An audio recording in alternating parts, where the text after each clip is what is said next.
गणेशाय नमः। इस वीडियो में आज जानेंगे श्री मकर संक्रांति कथा। कपिल मुनि। मकर संक्रांति का पर्व देश भर में धूमधाम के साथ मनाया जाता है। इस दिन खिचड़ी, पोंगल और बिहू भी मनाई जाती है। धार्मिक मान्यता है कि मकर संक्रांति के दिन गंगा स्नान और तिलांजलि करने से व्यक्ति के समस्त पाप कट जाते हैं। वहीं पितरों का तर्पण करने से उन्हें मोक्ष की प्राप्ति होती है। कालांतर में राजा भागीरथ ने अपने पूर्वजों को मोक्ष दिलाने हेतु कठिन तपस्या की थी। उनकी तपस्या से प्रसन्न होकर मां पार्वती धरती पर गंगा रूप में अवतरित हुई थी। इस वजह से राजा सगर के पुत्रों को मोक्ष की प्राप्ति हुई थी। साथ ही कई अन्य पौराणिक कथाएं प्रचलित हैं। आइए जानते हैं। पौराणिक कथाएं। सनातन धार्मिक ग्रंथों में निहित है कि दैविक काल में भगवान श्रीहरि का धरती पर अवतरण हुआ था। उस समय वे कपिल मुनि के रूप में धरती पर अवतरित हुए थे। कालांतर में भगवान गंगा सागर के समीप आश्रम बनाकर तपस्या करने लगे। उन दिनों राजा सगर की प्रसिद्धि तीनों लोकों में थी। सभी राजा सगर के परोपकार और पुण्य कर्मों की महिमा करते थे। ये देख राजा इंद्र बेहद क्रोधित और चिंतित हो उठे।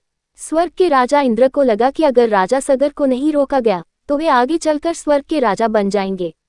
यह वीडियो भी देखें। ये सोच राजा इंद्र ने राजा सगर द्वारा आयोजित यज्ञ हेतु अश्व को चुराकर कपिल मुनि के आश्रम के समीप बांध दिया।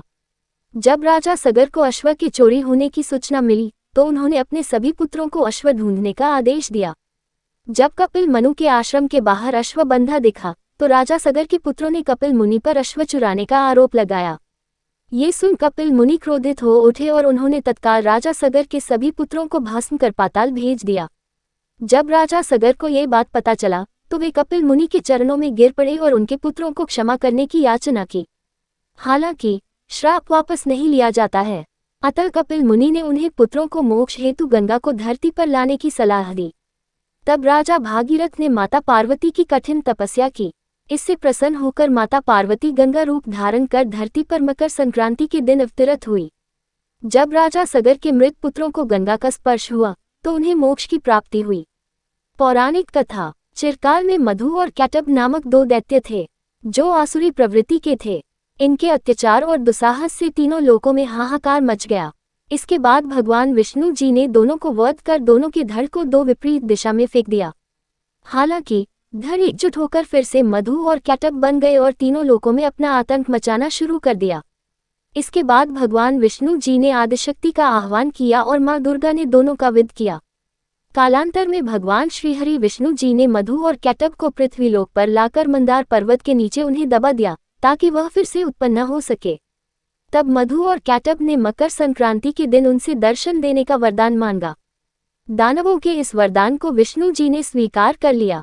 कालांतर से भगवान नारायण मकर संक्रांति के दिन मंदार पर्वत दानवों को दर्शन देने आते हैं।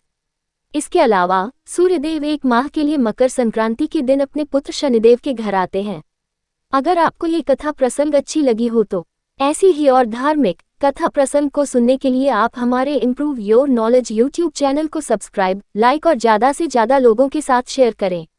अपने विचार हमें कमेंट बॉक्स में ज़रूर भेजें। धन्यवाद।